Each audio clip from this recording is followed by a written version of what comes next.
It's the year 1662. In a quiet lab in Oxford, Robert Boyle and his young assistant Robert Hooke discovered something mysterious.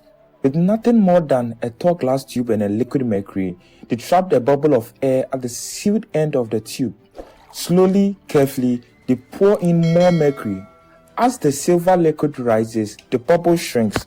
The more pressure they add, the smaller the bubble becomes. And then Boyle noticed something extraordinary. When the pressure doubles, the volume of air is cut exactly in half. Reduce the pressure, the bubble grows in perfect proportion. This was no accident. This was a law. It stated that the pressure of a gas is inversely proportional to its volume as long as the temperature stays the same. From the graph of P against V, this gives us a curve. Thus, as the volume of gas increases, the pressure reduces. These are some graphs representing relationship.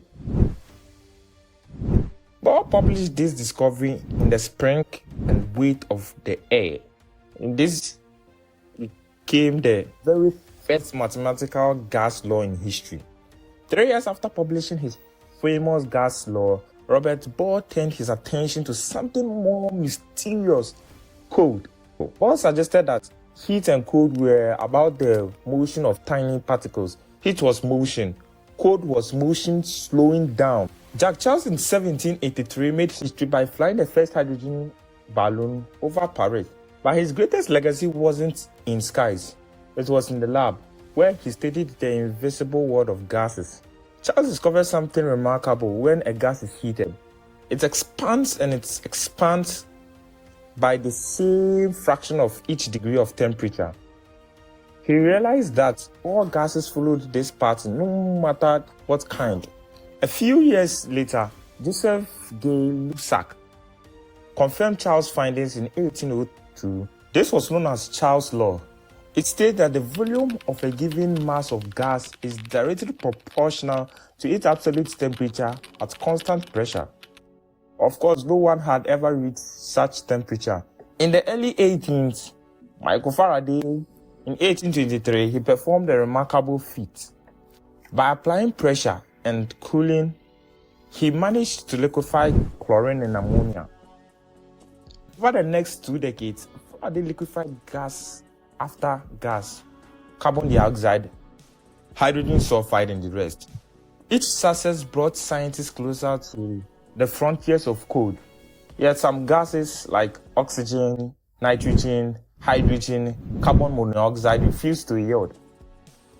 They were called permanent gases. In 1873, Van der Waals offered the missing key.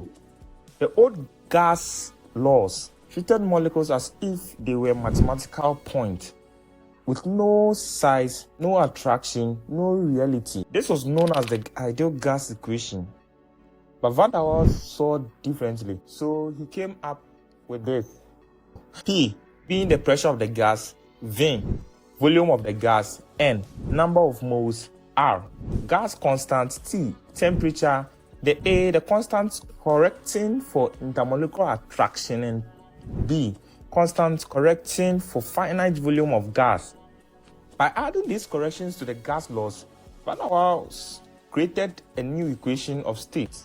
One that explains why gases deviate from ideal gas behavior and has approached liquefaction, and over the years, the equation is known as Van der Waals equation.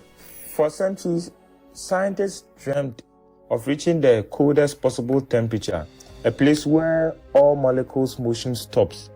But here's the catch. No matter how we are clever, absolute zero is impossible. But why? So every cooling method works by removing energy, usually by letting a gas expand or by transferring heat into something colder.